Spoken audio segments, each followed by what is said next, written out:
अरे माउथ पाकू जा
मेडिकल तो बहु नातनी को लेके आसीबा जा बहुत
ନିଷ୍ପତ୍ତି ଯେତେବେଳେ ନେଇ ସାରିଲୁଣି ଏବେ ଏକୁଟିଆ ରହିବା ବି ଅଭ୍ୟାସ କରିଦେ ନା।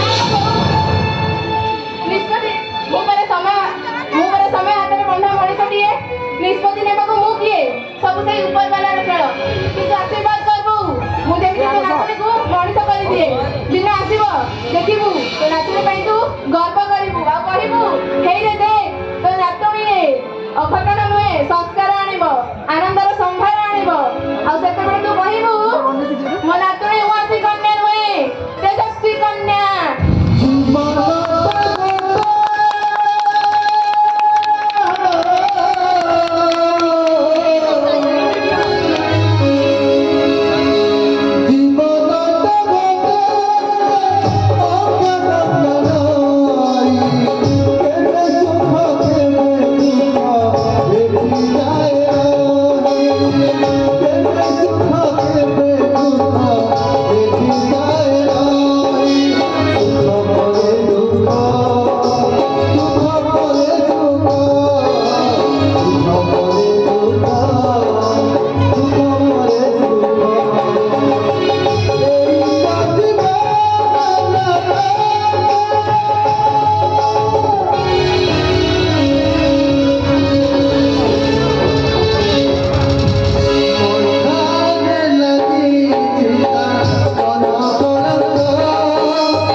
दुनिया कुआड़े गलानी महादेव को मुठ्ठे धरी बसंती यार हमर जेउनी सेठी बावे तमर भोजी खाबे लगा भोजी खाइबो का को बोली रखिया भाई कैमरा रेटिंग करू पड़ो किछि का मतलब नहीं खाली समाज मीटिंग सभा के सुपर के कहू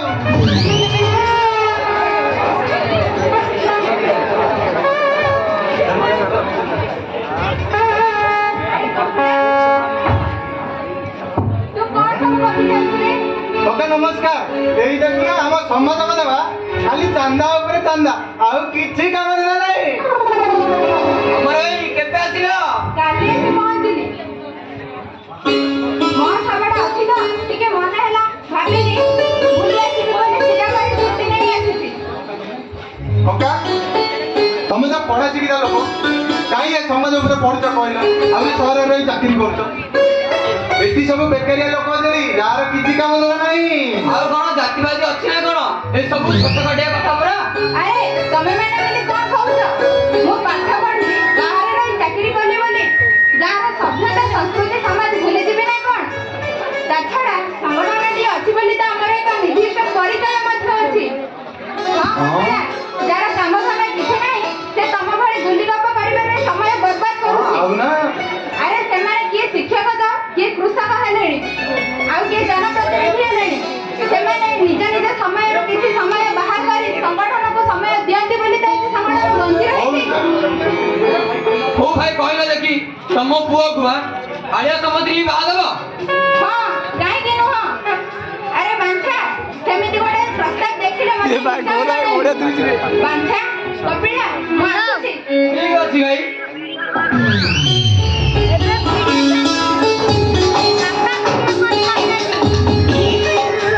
अरे कपिला हां ए सहरिया बहुत भारी बड़ बड़ कथा कहउथिले हां जेते बेले काने बाजिबो सेते बेले जानिबो ए समाज कोन औरंगा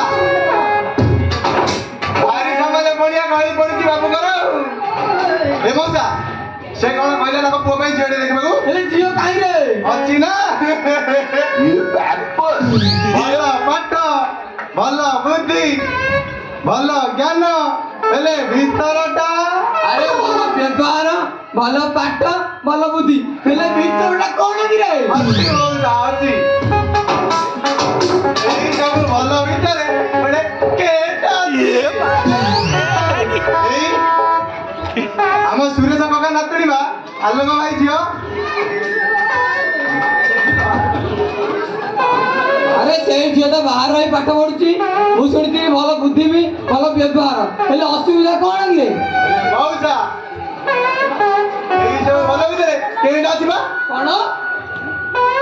ଆରେ ଅଛି ତା ପୁଅ ଆଉ ଆଲୋକ ଭାଇର ଝିଅକୁ ଯୋଡ଼ି ଦେଲେ ଭାରି ସମାଜ କଥା କହୁଛି ନା ଠିକ ଉତ୍ତର ପାଇବ। ଆରେ ସେ ଝିଅଟି ତ ଭାରି ଭଲ ହେଲେ ଅସୁବିଧା କଣ ରେ? ଏ ମଉସା ସେ ପରା ଉଆସି କନ୍ୟା। ଆରେ ହେଇ ରେ ତାହେଲେ ତ ଭାରି ବଢିଆ ହବ।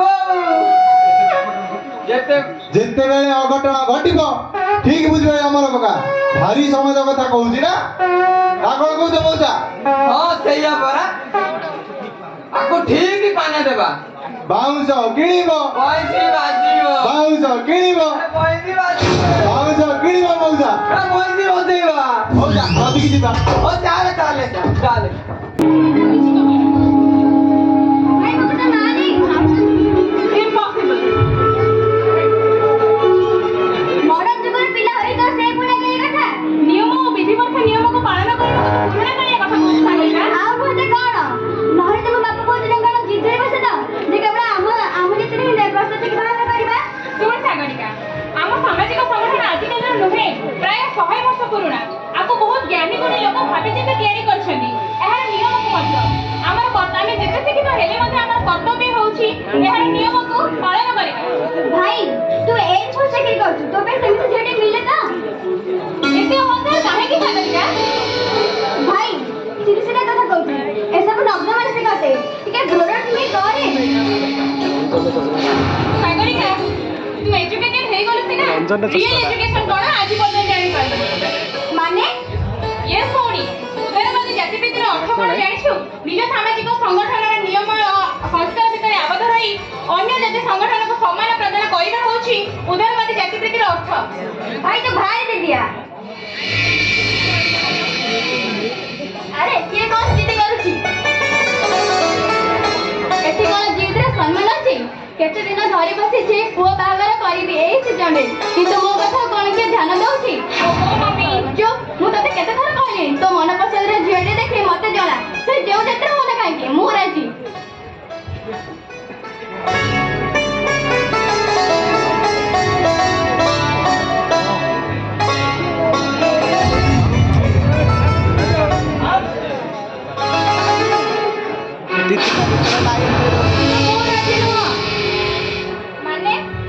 ମାନେ ସଭ୍ୟତାର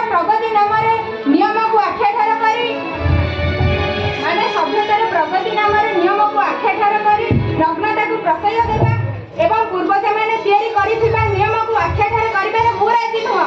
ମୋ ନିୟମ ତମ ପାଖରେ ରଖିଥାଅ ଭାଇ ମୋ ଯେଉଁଠି ଚାହିଁବ ମୁଁ ତା ଭାଗରେ ସେଠି କରିବି। ମୁଁ ଯଦି କହେ ବାପା ଯାହା କହୁଛନ୍ତି ଠିକ ତେବେ ଭାଇ ଜୀବନଟା ଗୋଟିଏ ସଂଘର୍ଷର ପଥ।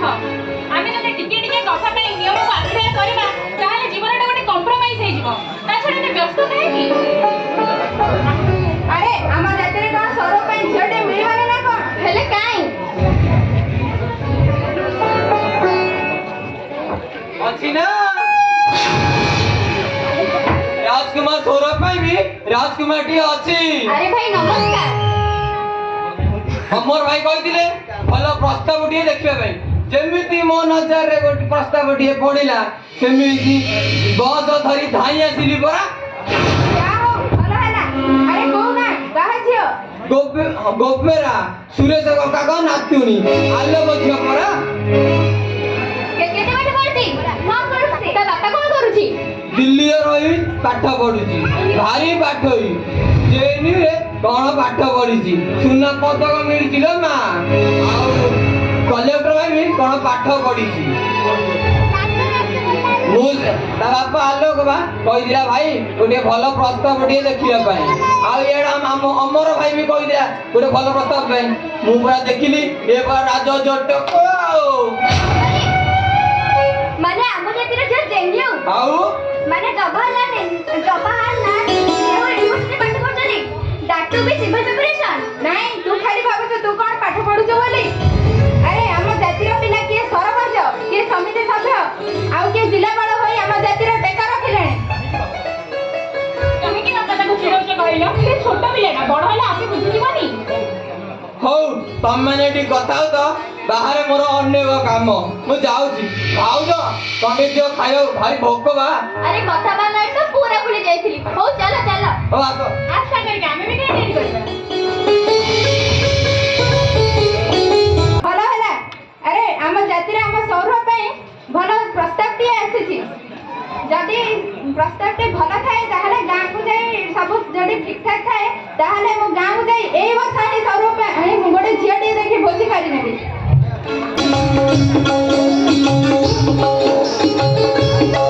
अरे भाई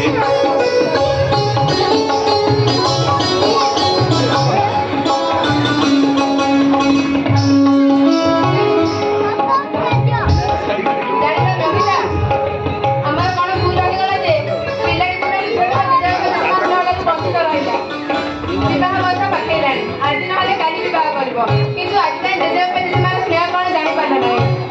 ମମିତା ସତରେ ମୋ ବୋଉ କଣ ମୋ ଝିଅ ତେଜସ୍ୱୀ କେବେ ନିଜର କରିବନି। ଓହୋ ପ୍ରତ୍ୟେକ ଦିନ ସେଇ କଥା ତାହେଲେ ନିଶ୍ଚୟ ସମ୍ଭବ। ଯଦି ନଥିବ ସେ କଳଙ୍କ ସାରା ଜୀବନ ଭୋଗିବ। ବିବାହ ବୟସ ହୋଇଗଲାଣି, ଠିକ୍ ଏହି ସମୟରେ ସିଭିଲ ଏକ୍ଜାମ ପାଇଁ ପ୍ରସ୍ତୁତି, ଗବେଷଣା ସନ୍ଧାନ ମଧ୍ୟ।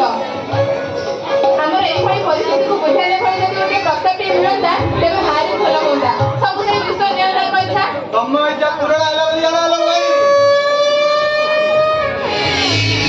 ଭାରି ଭଲ ପ୍ରସ୍ତାବଟିଏ ନେଇ ଆସିଛି। ଏ ପୋଷ୍ଟ ମୋଟା ଧର୍ମା ଦେଖିବାକୁ ପୁରା ହିରୋ, ଗୁଣରେ ବି ପୁରା ହିରୋ। କୋଉ ଗାଁ ଭାଇ? ରତ୍ନପୁର ବା, ସତେ ଯେମିତି ରତ୍ନପୁରର ରତ୍ନଟିଏ। ଦିଲ୍ଲୀରେ ରହି ଚାକିରି କରୁଛି। ଆଉ ମୁଁ ଶୁଣିଲି ଆମ ଝିଅ ପୁରା ଦିଲ୍ଲୀରେ ପାଠ ପଢୁଛି। ଆଉ ଯଦି ଦୁହେଁ ଦୁହେଁ ସେଠି ମିଶିକି ରହିଲେ ଅସୁବିଧା କିଛି ହବ ନାହିଁ। ଆଉ ହଉ ସେମାନଙ୍କୁ ଆସିବା ପାଇଁ ସେମାନେ କହିଲେ ଆମେ ଆମ ଝିଅକୁ ଡକେଇବୁ। ए हे सारा दुनिया कुआड़े गलानी तमे कोउठी अछ केजानी मोबाइल टिपी देले अमेरिका रु लंडन पर्यंत सब समान ହେଲା ଯେ ସେମାନେ ପୁଣି ଝିଅକୁ ଦେଖିବେ ନା ନାହିଁ। ଗୋଟି ଗୋଟି କରି କହିଦେଇଛି ଏମିତି ପ୍ରସ୍ତାବ ଭାଗ୍ୟରେ ଥିଲେ ମିଳିବ। ହଉ ଠିକ୍ ଅଛି, ତାଙ୍କୁ କୁହ ଆସି ଦେଖା କରିବାକୁ। ମୁଁ ଝିଅକୁ ଫୋନ କରି ଡାକିଦେବି। हो हला एतना मासु से माने जो दिन आसीबा कहबे हम आसी कहि देई जबु। अगर मियां बीबी राजी तो क्या करेगा काजी। ए देखा जाड़ा खाली ଗୋଟେ ପ୍ରହସନ ନା କଣ ମौसा। ଆଉ ପୁରା मौसा ଆଲୋକ ଆମେ ଆସିରେ ବାପା, ଝିଅ ବିଦା କରିବା ରେଡି ହେଇଯା। ଭଲ ଭୋଜିଟେ କରିଥିବୁ। ଏବେ ଶୁଣିଛି ବରଗୁଡାରେ କଣ ପରିବା ପତ୍ର ସବୁ ଶସ୍ତା ହେଇଯାଇଛି। ଘାଣ୍ଟ ଟିକେ କରିବୁ। ମୋର ଫେଭରେଟିଆ ଖାଦ୍ୟ ଚିକେନ ଚିଙ୍ଗୁଡି ଆଉ ପନିର କୁର୍ମା ବା ମୋର ଫେଭରେଟିଆ ଖାନା। ମଉସା କରିଥିବୁ। ହଉ ଯିବା ଚାଲେ ବହୁତ ଚାଲେ, ସମୟ ହେଇଗଲାଣି। ପାତଣିଆ ବସ ମିଳିଛି ଧରି ପାରିବେନି। ଚାଲେ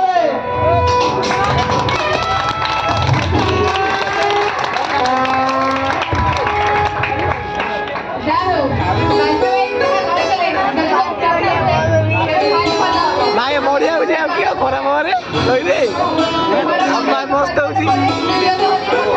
ଆଉ ଏ ପ୍ରସ୍ତାବଟି କାମରେ ପକେଇଦବ। ଆଉ ଠିକ୍ ଅଛି, ଆଜି ଘର କାମ ସରିବା ପରେ ମୁଁ ଝିଅକୁ ଫୋନ କରିବି। ସେ ବି ଟିକେ ଫାଙ୍କା ଯିବ, କଥା ହୋଇଯିବି। କିନ୍ତୁ ମତେ ଟିକେ ଚିନ୍ତା ଲାଗୁଛି। ଆରେ ଚିନ୍ତା ପୁଣି କଣ? ଯଦି ପୁଅ ଘର ଲୋକ ଜାଣିବେ ଆମ ଝିଅ ଉଆସି କଥା, ସେ କଣ ରାଜି ହେବେ? ତମେ ତ ନଈ ନଦ କଣ ଭାରି ବ୍ୟସ୍ତ ହୋଇ ପଡୁଛ ଯେ। ଶୁଣ ଆମେ ଝିଅର ଜନ୍ମଜାତକ ସବୁ ଦବା, ତେଣିକି ତାଙ୍କ ଇଚ୍ଛା। ମୁଁ ଯାହା ଅନୁଭବ କରୁଛି ସେମାନେ ଉଚ୍ଚ ଶିକ୍ଷିତ ସଂସ୍କାରୀ ଓ ଆଧୁନିକ ମଧ୍ୟ। ଏହିପରି ଏଇ ଲୋକ ସଂସ୍କାର ଅପସଂସ୍କାର ଲୋକ କଥା ଧ୍ୟାନ ଦେବେନି। ଦେଖାଯାଉ କଣ ହଉଛି। ହଉ ଦେଖାଯାଉ। ଆଜି ପର୍ଯ୍ୟନ୍ତ ସେଇ ତ ନାର ନାଉରୀ ହୋଇ ଜୀବନ ବୈତରଣୀକୁ ବାଟ ଦେଖାଇ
ଆରେ ମତେ କହିଥିଲେ ମୁଁ କଣ ଯାଇକି ବର୍ଷକୁ ଆଣି ନଥାନ୍ତି? ଆପଣ କଣ କହିବେ? ଆପଣ ତ ସ୍ୱାଭିମାନ ମଣିଷ ନା? ଠିକ ଚାଲନ୍ତୁ ବିଶ୍ରାମ ନେବେ, ଏତେ ଦୂରରୁ ଆସିଛନ୍ତି। ଠିକ ସମୟରେ ଆସିଛ। ଆମକୁ ଆଉ କଷ୍ଟ ଏ କାହ୍ନା। ପଡ଼ିବନି। କଣ କହୁଛନ୍ତି ସମୁଦ୍ରୀ? ସେ କିଛି ନୁହଁ ସମୁଦ୍ରୀ। ଆରେ ଶେଫାଳି, ତମେ ଟିକେ ଚୁପ୍ ରୁହ। କାହିଁକି ଚୁପ୍ ରହିବି? ଏ କଥା କଣ ଲୁଚାଛପା କଥା ନା କଣ? ସମୁଦ୍ରୀ ସତେ ଯେମିତି କିଛି ଜାଣିନ। ସମୁଦ୍ରରେ ରଖ ତମ ଝିଅକୁ ନେଇ ବାଟେ ବାଟେ ଚାଲିଯାଅ। ତମେ କଥା କହୁଛ ସମୁଦ୍ରୀ? ବାହାଘରର କେଇଟା ଦିନ ହେଇନି ମୋ ଝିଅ କିଛି ଅସୁବିଧା ଗଲା ସମୟରେ କିଛି ଭୁଲ କଲା କି? ବାହାରେ ରହି ପାଠ ପଢୁଥିଲା ତ ଘର କାମ କିଛି ଶିଖିନି ତ କିଛି ଭୁଲ କରିଦେଇଥିବ। ଆପେ ଆପେ କେତେ ଦିନ ପରେ ଜାଣିଦେବ। ତା ପାଇଁ ମୁଁ କ୍ଷମା ମାଗୁଛି। ମତେ କ୍ଷମା କରିଦିଅ। ଯାହା କ୍ଷମାର ପାତ୍ର ନୁହେଁ। ତାକୁ କ୍ଷମା କରିବେ କେମିତି? ମାନେ ତମ ଝିଅ ଗୋଟେ ଉଆସି କନ୍ୟା। ସେ ଗୋଟେ ଅମଙ୍ଗଳ ଲକ୍ଷଣ। ସେ ଗୋଟେ କଳଙ୍କିନୀ। ଜନ୍ମ ପରେ ମଥାରେ ଲାଗିଛି ତାର ଜନ୍ମ କଳଙ୍କ।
ବିବାହ ପୂର୍ବରୁ ସମୟ ଯାଦବ ଯାହା ମାଗିଥିଲେ ତା ଆମେ ଦେଇଥିଲୁ।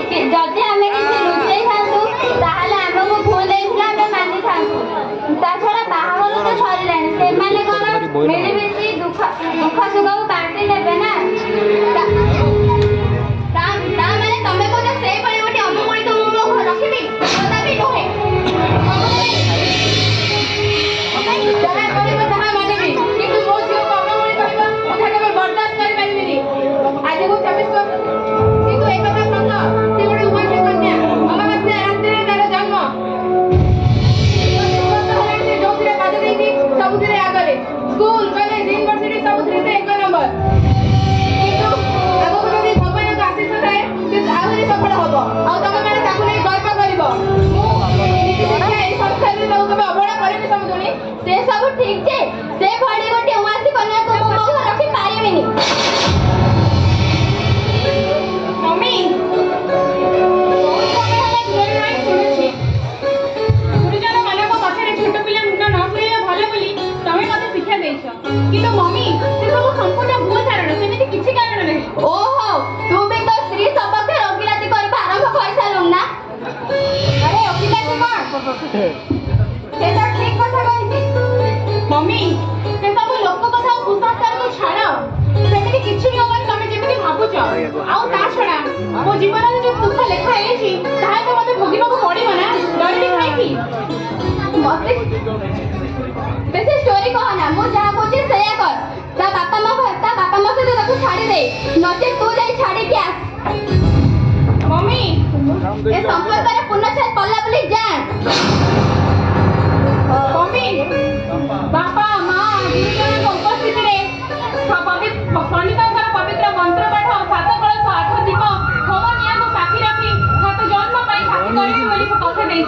ଅଧା ବାଟରେ ଛାଡ଼ିଦେବା ପାଇଁ ତମେ କହୁଛ ମମି?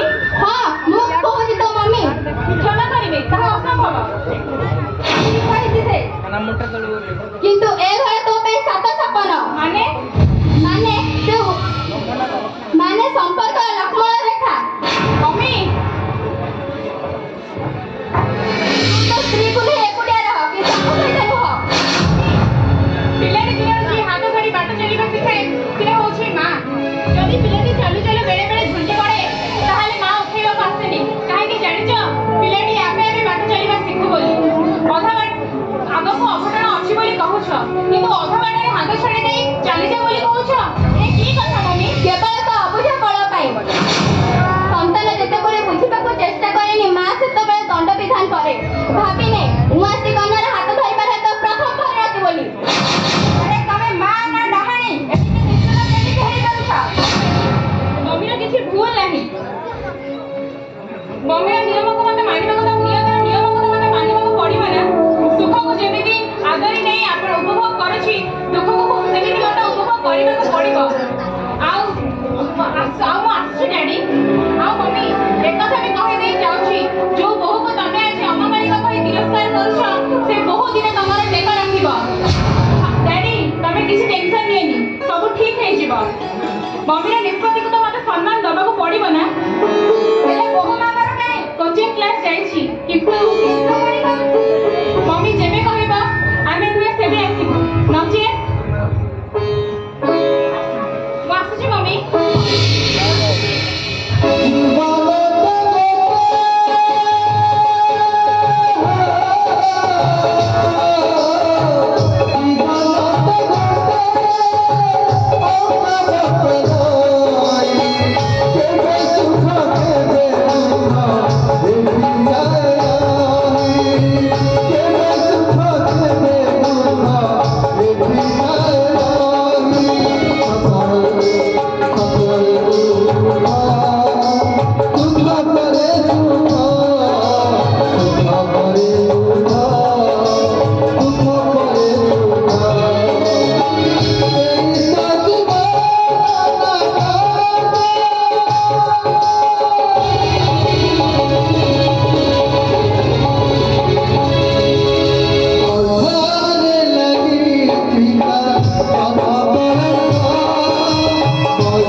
ଆଗକୁ ବଢି ସମାଜ ପାଇଁ କିଛି କରିବ ବୋଲି ଭାବିଲା ବେଳକୁ ତାକୁ ଶକ୍ତ ଆଘାତ ମିଳୁଛି। ହେ ଭଗବାନ ଆଉ କେତେ ପରୀକ୍ଷା ନେବ? କଣ ବା ଦୋଷ ତାର? କନ୍ୟା ଯେତେ ଯାହା କଲେ ବି ସେ ପରା ଗୋଟେ ଉଆଁସୀ କନ୍ୟା। ଆରେ ଆଲୋକ ଏକ କଥା ତ ମତେ କିଛି ଆଗରୁ କହିନୁ। ଆରେ ବାଞ୍ଛା ତୁ ଆସିଗଲୁ। ନିଆରେ କଣ ଝିଅ ସେ ଯାହା କହିଛନ୍ତି ସମ୍ପୂର୍ଣ୍ଣ ଠିକ କହିଛନ୍ତି। ଆଉ ମୋ ନାଁ ପରା ବାଞ୍ଛା ନିଧି। ବାଞ୍ଛା ଜୁତା ନିଧି ମୋ ନାଁ ପରା ବାଞ୍ଛା ନିଧି। ହଉ ମୁଁ ଯାଉଛି। ହଉ ମୋ ନାଁ ପରା ବାଞ୍ଛା ନିଧି।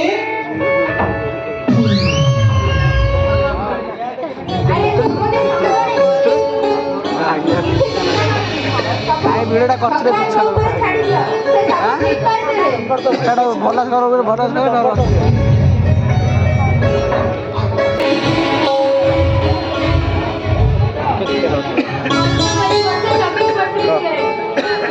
ହଉନି ହେଲା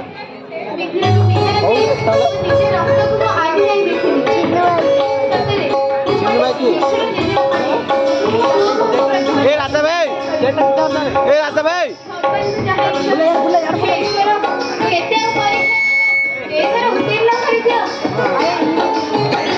ଆগে ସ୍କୁଲ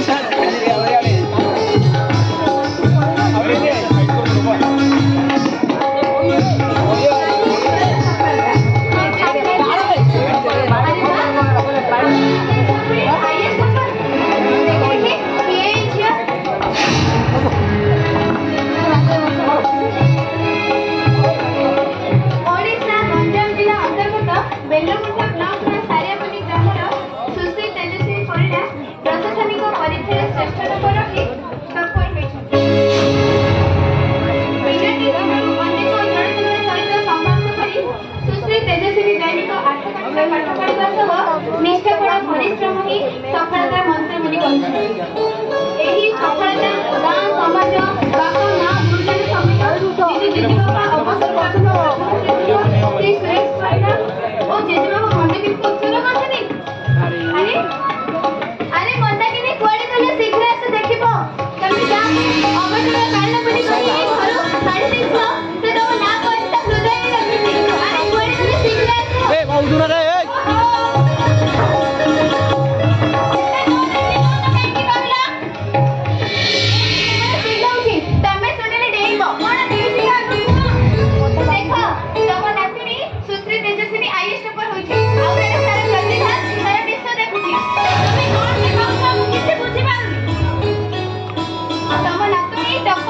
ଆଇଡି ଫାକ୍ସଟା ପଢୁଛି ମା ଆଉ ତାର ଶ୍ରେୟ ତମକୁ ଦେଇଛି। କଣ କହିଲା? ମୋ ନାତୁଣୀ ପୁଣି ଆଇଏଏସ୍ ଟପର ହେଇଛି। ମୋ ନାଁ ବି ଦେଇଛି ମୋ ଅବସରପ୍ରାପ୍ତ ଶିକ୍ଷକ ସୁରେଶ ପରିଡ଼ାଙ୍କ ଏକମାତ୍ର ନାତୁଣୀ ସୁଶ୍ରୀ ତେଜସ୍ୱିନୀ ପରିଡ଼ା। ମୋ ନାତୁଣୀ ପୁଣି ଆଇଏଏସ୍ ଟପର ହେଇଛି। ଜନ୍ମ ହେଲା ଦିନଠୁ ତାକୁ ବାହାର କରିଦେଇଛି। ତା ବାପା ମାଙ୍କୁ ପୁଣି ବହୁତ କଷ୍ଟ ଦେଇଛି। ଲୋକ କଣ ଭାବିବ ବୋଲି ଭାବି ମୁଁ ନିଜ ରକ୍ତକୁ ମୋଠୁ ଅଲଗା କରିଦେଇଛି। ମୁଁ ତା ପାଇଁ କେତେ ଅନ୍ୟାୟ କରିଛି ସେ କଣ ଆମକୁ ପଚାରିବ? ମୋ କଥା କିଛି ଅଲଗା କହୁଛି ମନ୍ଦାକିନୀ। ମୋ ପୁଅ ଆଜ ଆଉ ବୋହୂ ନମିତା ତାକୁ ନିଶ୍ଚୟ ସଂସ୍କାର ଦେଇଛନ୍ତି। ନହେଲେ ତାର ସକାଳେ ତେଜସ୍ୱିନୀ ଆମକୁ ଦେଇଥିଲେ କିପରି? ମୁଁ ଆଲୋ ଆଜି ଯାଇ କୋଉଠି ବି କହିନି ତାର ବାପା କିମ୍ବା ବୋଉ ତାକୁ ଅଲଗା କରି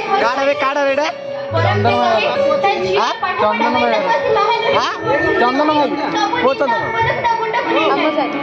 ମାଇ ଛାଡ଼ ଭିଡ଼ିଓ ଯା କରୁଛ କିଛି ତ ଜଣା ତାଙ୍କେ ତ କରିବାକୁ ମୁଁ କ'ଣ କରିବି? ଆମ ନାତୁଣୀକୁ ନେଇ ଆସିବା। ବିବାହ ନିମନ୍ତ୍ରଣ ଦେଇଥିଲା ଯେ ସେ ଅମାଙ୍ଗୁଳିର ମୁହଁ ଦେଖିବିନି ବୋଲି ଯାଇନଥିଲି। ଏବେ ପୁଣି କୋଉ ମୁହଁ ନେଇ ତା ପାଖକୁ ଯିବି? ସେଇ ଅନାଜକ ମୁହଁରେ ଆମେ ଦୁଇ ଜଣ ଯାଇକି ଦେଖି ଆସିବା। ହଉ ଚାଲ।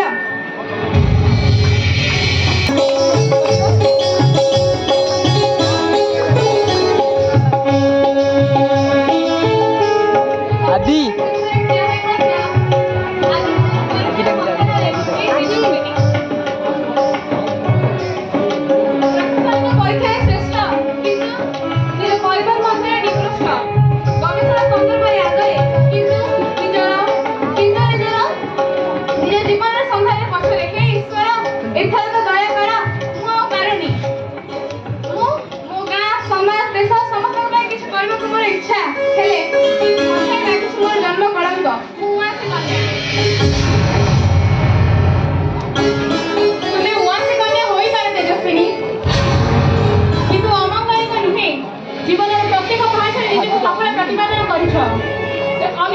ପ୍ରତିଘାତ ମଧ୍ୟରେ ମଧ୍ୟ ତମେ ପ୍ରମାଣିତ କରିଛ ଯେ ତମେ ସତରେ ଜଣେ ତେଜସ୍ୱିନୀ ଅଟ।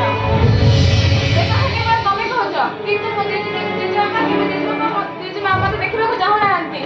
ବାବା ମା ମତେ ତମ ଘର କାଢିଦେଲେ। ମୋ ପାଇଁ ତମେ ତମ ବାବା ମାଙ୍କ ଠାରୁ ଦୂରରେ ରହିଲ। ମୋ ପାଇଁ ମୋ ବାବା ମା ମୋ ଜେଜେବାପା ଜେଜେମାଙ୍କ ଠାରୁ ଦୂରରେ ରହିଲେ। ଏହା କଣ ସଫଳତାର ସଂଜ୍ଞା? ଏହା ହିଁ ସଫଳତାର ସଂଜ୍ଞା। ଅନେକ ଘାତ ପ୍ରତିଘାତ ସହି ଯିଏ ଆଗକୁ ବଢେ ସେ ହିଁ ବାସ୍ତବିକ ତେଜସ୍ୱୀ କନ୍ୟା ମା। ଜାଣିପାରିଲିନି। କେମିତି ଜାଣିବୁ? ମୁଁ ପରା ସେ ଅବସରପ୍ରାପ୍ତ ଶିକ୍ଷକ ଶ୍ରୀ ସୁରେଶ ପରିଡ଼ା।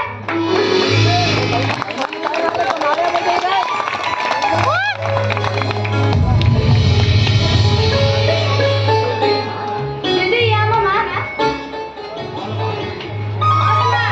ମୁଁ ତୋର ସେଇ ନିଷ୍ଠୁର ଜେଜେମା। ସେ ମୋତେ ଜନ୍ମ ହେଲା ଦିନଠୁ ହିଁ ଘରୁ ବାହାର କରିଦେଇଥିଲା। ତୋ ବାପା ମାଆଙ୍କୁ ମଧ୍ୟ ବହୁତ କଷ୍ଟ ଦେଇଛି ରେ ମା। ମୋତେ କ୍ଷମା କରିଦେବୁ। ବାପା ତ ତୋ ବିଷୟରେ ମୋତେ ବହୁତ କିଛି କହିଛନ୍ତି। ତୁ କୁଆଡ଼େ ଭାରି ଭଲ କିନ୍ତୁ ଟିକେ ରାଗି। ଯେମିତିକା ମନେ ହେଇନି, ୟାକୁ ହିଁ କୁହାଯାଏ ସଂସ୍କାର।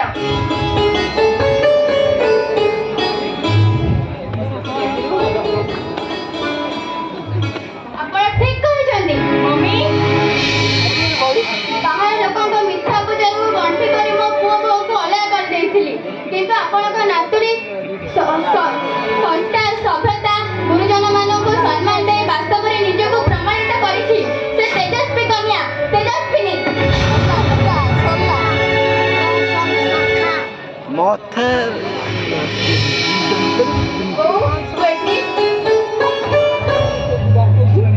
ମୁଁ ସିନା ନିଷ୍ଠୁର ହେଇଗଲି, ହେଲେ ତୋ ଝିଅର ଏତେ ଶକ୍ତି ଯେ ସେ ମୋତେ ତା ପାଖକୁ ଟାଣି ଆଣିଛି। ମୋତେ କ୍ଷମା କରିଦେବୁ ରେ ଆଲୋ। ସମୁଦ୍ରୀ, ମୋତେ କ୍ଷମା କରିଦେବ। ମୁଁ ତୁମକୁ କେତେ କଥା କହୁଛି। ଆରେ ଆପଣମାନେ ଏମିତି କଣ କହୁଛନ୍ତି? ସବୁ ସମୟର ନିର୍ଦ୍ଦେଶ।